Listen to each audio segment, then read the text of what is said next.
자동차의 도시가 어디죠? 디트로이트 아닙니까? 디트로이트에 있었던 유명한 일화 하나가 있습니다. 어느 추운 겨울날 아침 자동차에 회사에 아주 숙련된 정비사 한 분이 자기 차를 몰고 출근하다가 차가 고장이 나서 갓길에 차를 세워놓고 앞편을 열고 여러 원인을 찾는데 원인이 쉽게 찾아지지 않았어요. 날씨는 춥고 정정근근하고 있는데 갑자기 멋있는 세단 하나가 옆에 와서 서더래요. 그리고 노신사가 차에 내리더니 도와드릴까요? 속으로 가스로운 생각이 들었다고 합니다. 내가 최고의 정비사인데 내가 고치지 못한 것을 누가 고쳐? 거절하고 싶은 마음이 있었는데 그분이 그냥 다가오시더니 제가 한번 보죠 하더니 몇 군데 만지더니 시동 한번 걸어보세요 했더니 시동이 걸려요. 아, 감사합니다. 어떨 때에 가만히 보니까 전혀 정비사 같지 않아서 다시 정중하게 물었어요. 실례하지만 무슨 일 하시는 분입니까? 노신사는 빙그레었더니 명함을 하나 주고 가더래요. 명함에는 아무것도 없고 글씨 하나가 써있는데 헨리 포드. 누구죠? 포드 자동차 만든 분이잖아요. 자동차 만든 분이 자동차를 고칠 수 있는 거 아니겠습니까? 우리가 강림절 기간이 시작됐습니다. 오늘 우리가 함께 읽었던 성경 본문 요한복음의 서론, 요한복음 1장에 전달하는 내용은 만유를 창조하신 창조주가 우리를 고치기 위해서, 우리를 구원하기 위해서 이 땅에 오셨다는 것입니다. 그분이 누구냐면 하나님의 아들 예수 그리스도라는 것입니다. 예수님께서 이 땅에 오신 사건처럼 여러분 인류 역사에 충격과 변화를 준 사건은 없을 것입니다. 그분이 오심으로 말미암아 역사는 BC와 AD로 나눠집니다. 세상의 역사 말하는 거 아니에요. 기원 전, 기원 후가 아니라 BC는 뭐죠? Before Christ, 주님이 오시기 이전. 아노 도미노 뭐죠? 주님의 해, 주님의 새로운 해가 시작되었다. 그리스도가 역사 속에 오시자 그리스도의 이전과 그리스도의 이후에 새로운 시대가 분수령이 만들어졌다는 거예요. 역사는 BC와 AD로 나눠진 것입니다. 여러분 역사뿐 아니라 그 예수님이 한 개인의 역사 속에 찾아오시면, 한 개인의 삶 가운데 찾아오시면 우리 개인의 일생 가운데도 여러분 BC와 AD가 생기는 거 아십니까?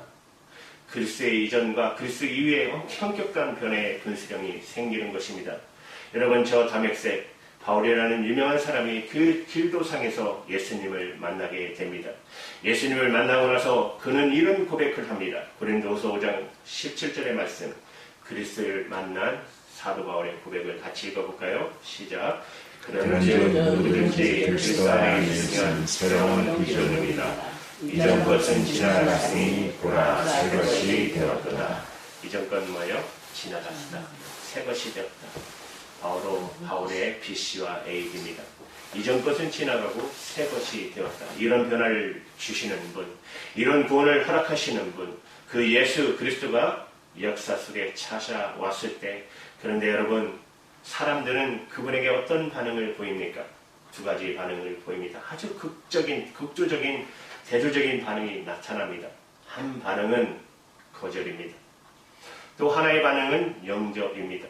거절과 영접, 이 두 가지 반응을 생각해 보겠습니다. 여러분 첫 번째로 거절의 반응, 예수님을 영접하지 않는 반응.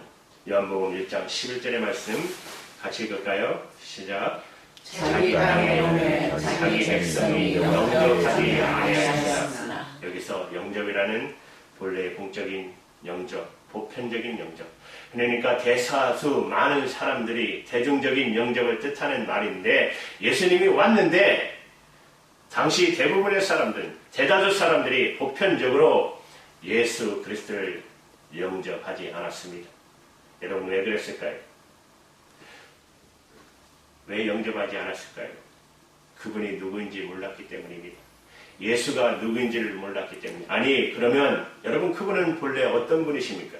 그분은 어떤 분이셨을까요?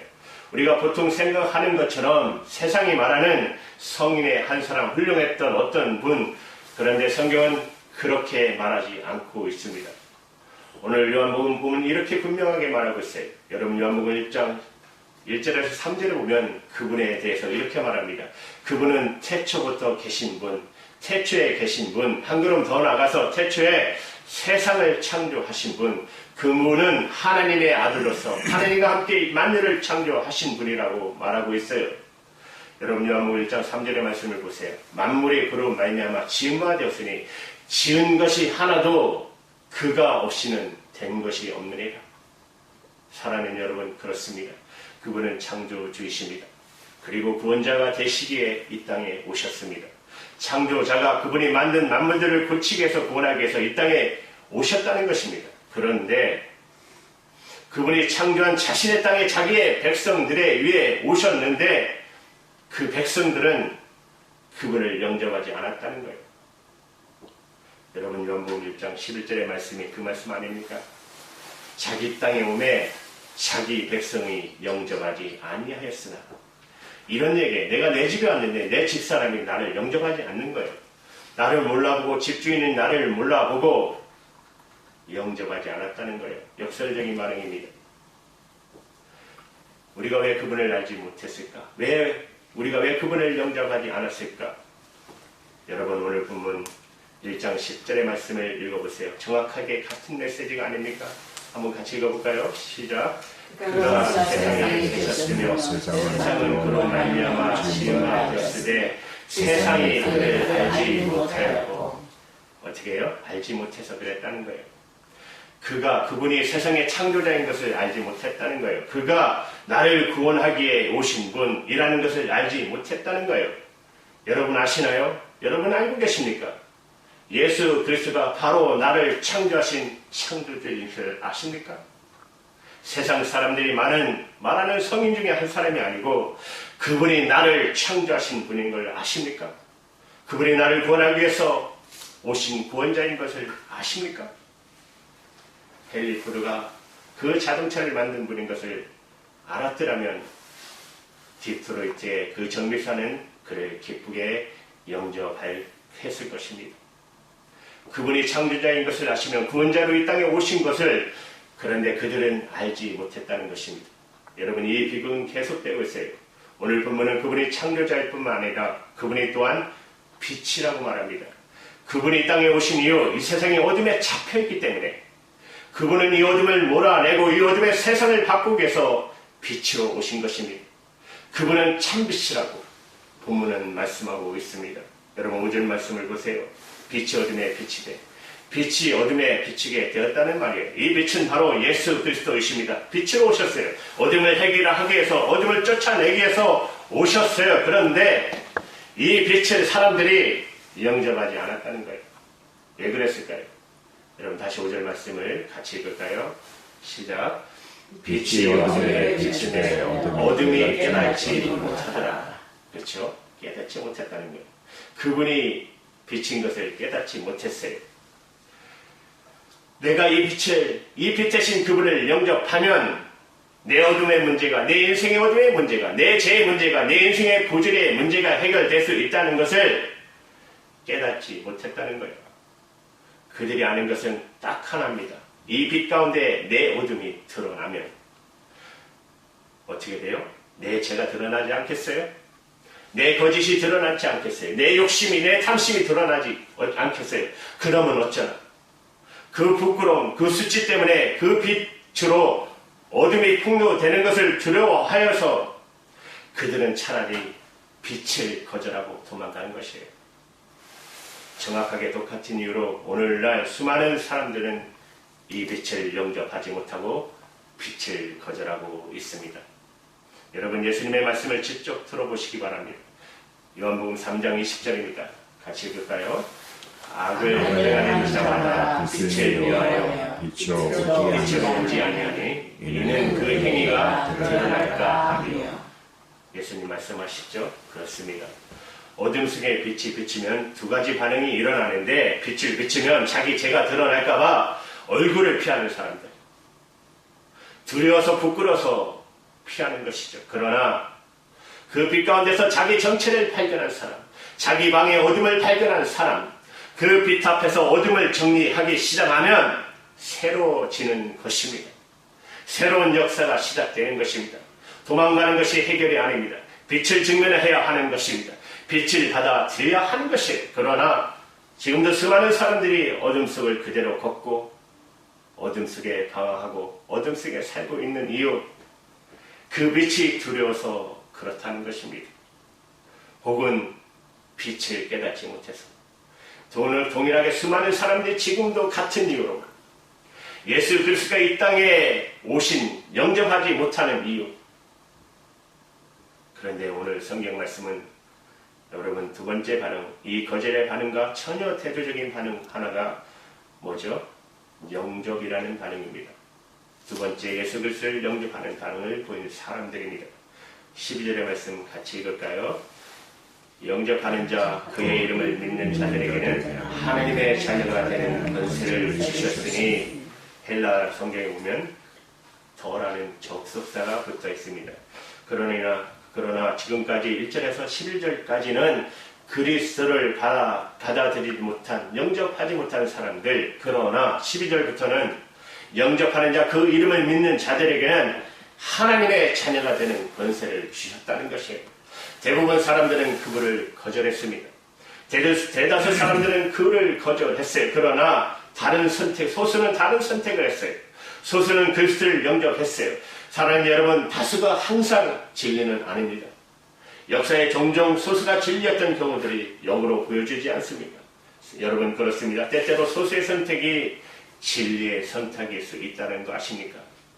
그래서 오늘 성경은 소수의 선택, 비록 수많은 사람들이 그리스도를 거절하고 있지만, 수많은 사람들이 하나님을 모른 채 하고 살고 있지만, 소수의 선택이 바로 좁은 문으로 들어가는 선택이라고 성경은 가르치고 있다는 사실입니다. 여러분 마태복음 7장 13절 14절에 예수님의 말씀을 다 같이 한번 읽어보겠습니다. 시작.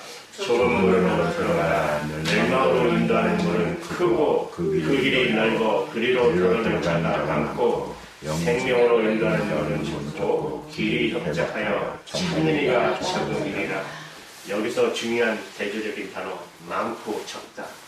좁은 문 자체에 들어가기가 어렵다는 것보다 더 중요한 게 강조하는 것은 여러분 많고 적다는 거예요. 넓은 길, 많은 사람들이 가고 있다는 거예요. 그러나 좁은 문, 적은 사람이 선택합니다. 그러나 이 좁은 문이 바로 생명으로 인도하는 문이라고 말씀하고 계십니다. 사랑하는 여러분, 오늘 수많은 사람들이 하나님을 모르고 그리스도를 거절하고 살고 있기에 똑같이 그렇게 사시겠습니까?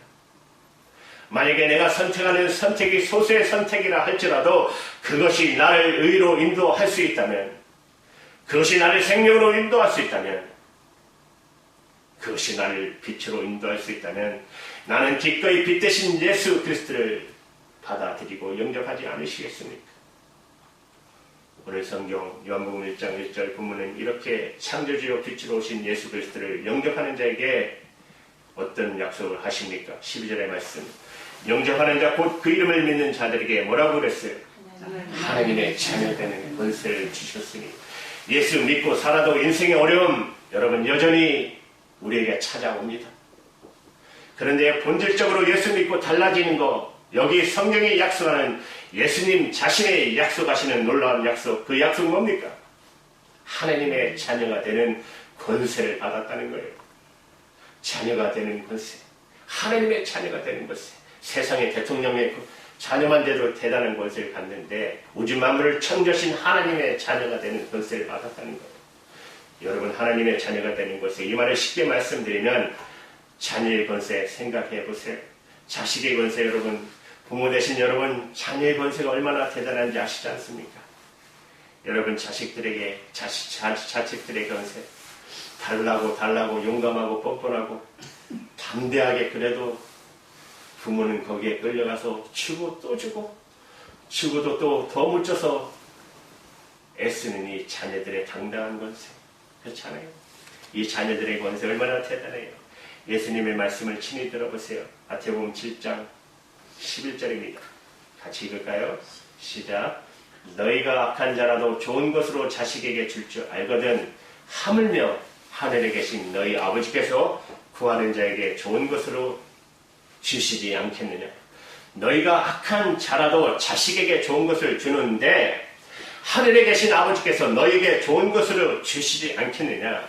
이 하늘 아버지, 그 아버지 자녀가 되는 것에 한번 이 아버지의 건설을 경험하고 살고 싶지 않으세요? 그런데 아버지의 자녀가 되려면 예수 그리스도를 진심으로 여러분이 영접하셔야 된다는 거예요. 여러분 마음에 진심으로 다시 한번 여러분 영접하셨지만 다시 한번 고백하시기 바랍니다. 어떻게 예수님을 영접할 수 있습니까? 내가 그분을 영접하려고 머무르지 않아도 돼요. 그분이 이미 오셨어요. 그분이 나를 만나고 내 안에 들어오시려고 이미 저와 여러분의 마음을 녹화하고 있다는 말입니다. 내 마음의 문을 녹화하고 계시다는 사실입니다. 여러분 요한계시록 3장 10절의 말씀을 보시면 볼지어다 내가 문 밖에 서서 두드리노니 누구든지 내 음성을 듣고 문을 열면 내가 그리로 들어가리라. 그분이 우리의 마음을 녹화하고 있다는 거예요.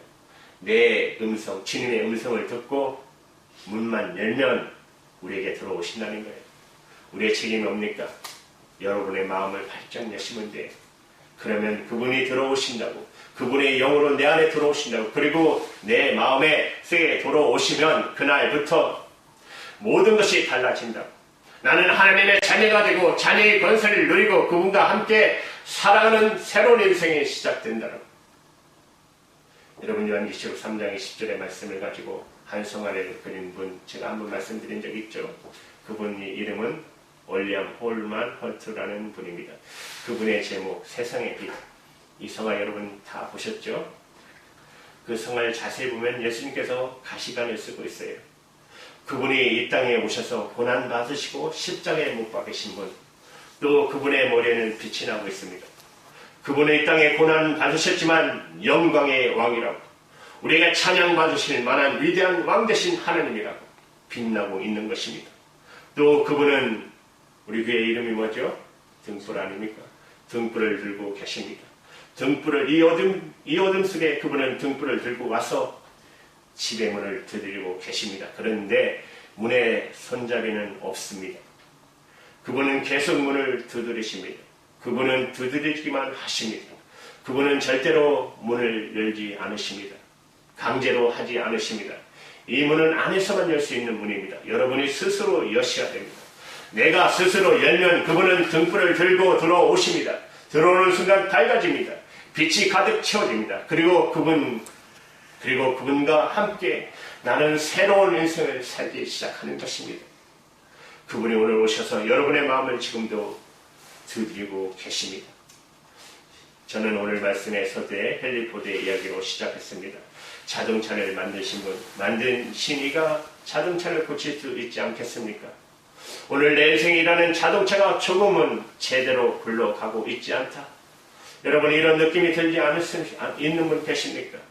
방향을 잡지 못하고 있다. 뭔가 고장나고 있다. 나를 만드신 그분이 오셔서 나를 고치겠다고, 나를 새롭게 하시겠다고, 방향을 보여주시겠다고 내 마음의 문을 녹화하고 계시다는 사실 아십니까? 그분을 받아들이지 않으시겠습니까? 마음의 문을 활짝 열려 보시지 않겠습니까?